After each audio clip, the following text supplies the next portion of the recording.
Good evening, नमस्कार। मैं विजयलक्ष्मी गुप्ता आप सभी दर्शकों का और सभी भावी मुख्य सेविका बहनें जो अंतिम चयन लिस्ट का इंतज़ार कर रही हैं उन सभी का अपने चैनल पर स्वागत करती हूं। हमेशा की तरह उम्मीद करती हूं कि सभी स्वस्थ होंगे, मस्त होंगे। बात करने आए हैं बहुत ही महत्वपूर्ण मुद्दे पर।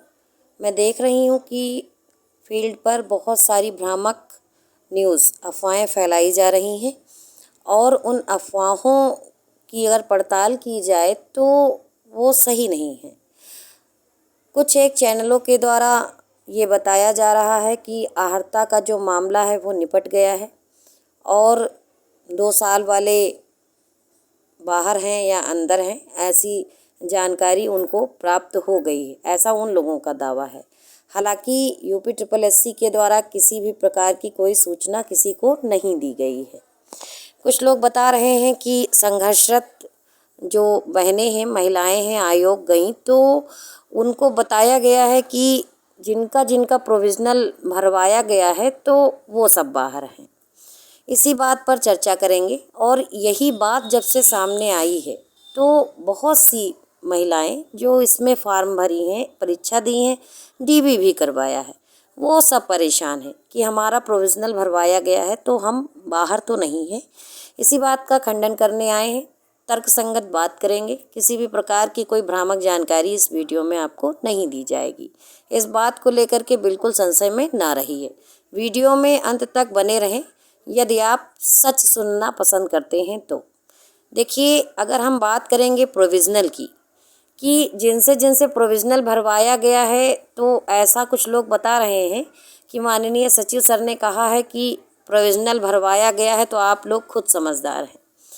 ऐसा कुछ भी वहाँ से नहीं कहा गया है, क्योंकि प्रोविज़नल तो उनसे भी भरवाया गया है जो संबंधित सब्जेक्ट से ऑनर किए हुए हैं। प्रोविज़नल उनसे भी भरवाया गया है जिन्होंने जाति प्रमाण पत्र पिता पक्ष का नहीं दिया है, ठीक है। प्रोविज़नल उनसे भी भरवाया गया है जो EWS का सर्टिफिकेट निर्धारित डेट का नहीं दे पाए हैं, ठीक है। प्रोविज़नल उनसे भी भरवाया गया है जिनका निवास संबंधी कोई डॉक्यूमेंट नहीं वहाँ पर लगा है। प्रोविज़नल उनसे भी भरवाया गया है जिनकी मार्कशीट में कोई त्रुटि पाई गई है नाम को लेके या किसी और चीज़ को लेकर के। तो कई सारे केसों में प्रोविज़नल भरवाया गया है। तो क्या जिनसे जिनसे प्रोविज़नल भरवा लिया गया है वो सब बाहर हैं? ऐसा बिल्कुल भी नहीं है।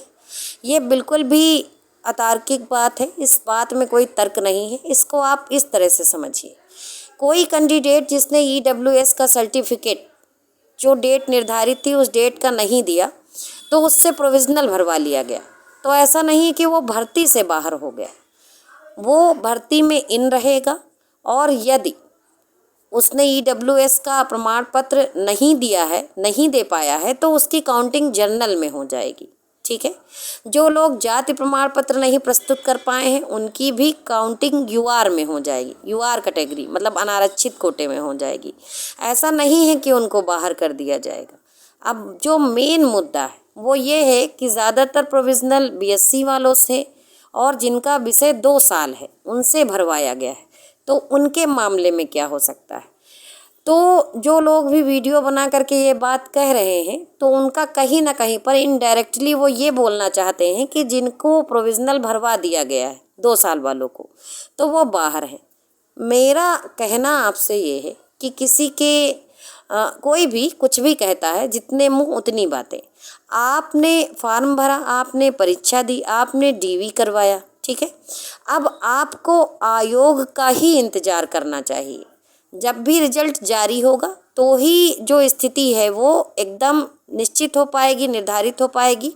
इसके पहले कोई भी कुछ भी मौखिक रूप से कहता रहे वो चीज़ें मानने योग्य नहीं है, उल्टा आपको तनाव देकर जाएंगी। मैं स्पष्ट करना चाहूँगी कि आहर्ता को लेकर के इस भर्ती में किसी भी प्रकार की कोई व्याधि है नहीं।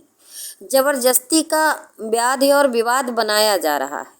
स्पष्ट लिखा हुआ है कि एक विषय के रूप में कला वर्ग से स्नातक की उपाधि। समझदार सब कुछ समझते हैं। नोटिफिकेशन में ये भी लिखा है कि भर्ती 1992 की यथा संशोधित नियमावली के अनुसार ही होगी। तो ऐसे में किसी भी प्रकार का कोई संशय नहीं है। जो भी लोग समझदार हैं वो सब समझते हैं। जब तक आधिकारिक सूचना न जारी हो, जब तक कोई रिटर्न आपको प्रपत्र ना प्राप्त हो जाए, तब तक आप किसी को बाहर या अंदर नहीं कर सकते हैं।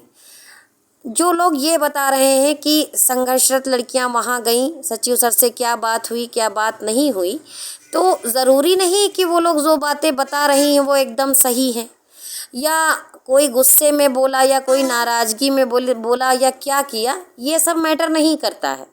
मैटर ये करता है कि क्या उन्होंने अपनी आधिकारिक साइट पर कोई सूचना प्रेषित की है, नहीं की है। तो चुपचाप रिजल्ट का इंतज़ार किया जाए मेरे हिसाब से, और रिजल्ट आने पर ही स्थिति क्या है वो समझ में आएगी। इसके पहले कौन अंदर है कौन बाहर है, किसको लिया जाएगा किसको नहीं लिया जाएगा, ये सब यच्छ प्रश्न है। इनका उत्तर केवल आयोग के पास है, आयोग ही देगा। लोग अपने अपने हिसाब से कयास लगा रहे हैं। मैंने देखा है कि कुछ यूट्यूबर जो महिला भी नहीं है, जो मतलब अभ्यर्थी नहीं है और इस भर्ती का कुछ भी ना कहीं जा रहे हैं ना कहीं आ रहे हैं, किसी दूसरे व्यक्ति का वीडियो सुना और उसी की समीक्षा कर रहे हैं, उसी को मतलब बता रहे हैं। किसी टेलीग्राम चैनल पे कोई न्यूज़ जारी हो गई, फला अंदर फला बाहर, बस उसी को बता रहे हैं। अगर उन चैनल वालों से पूछा जाए कि क्या आपके पास कोई आधिकारिक सूचना है, क्या आपको कोई रिटर्न प्रपत्र मिला है, तो नील, कुछ भी नहीं, कुछ नहीं है उनके पास। बस न्यूज़ बताना और हमारे चैनल को सब्सक्राइब कर लीजिए ये कहना, हमको फॉलो कर लीजिए ये कहना, मतलब न्यूज़ बताएंगे और साथ में नेग लेंगे, उनको नेग चाहिए।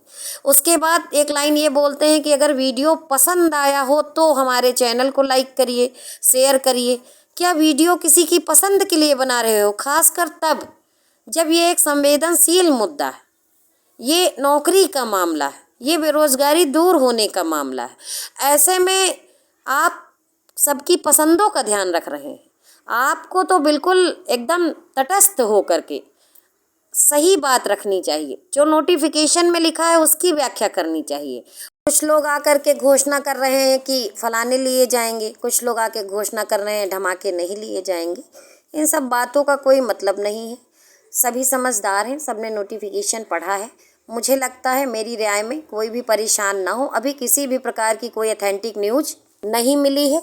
ऑथेंटिक उसको बोलते हैं कि कोई आधिकारिक सूचना UPSSC की साइट पर जारी हो जाए, कोई नोटिस निकाल दिया जाए या फिर रिजल्ट ही आ जाए, तो ऐसा कुछ अभी हुआ नहीं है।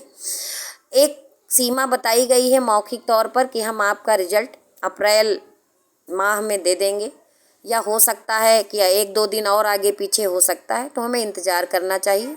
धन्यवाद।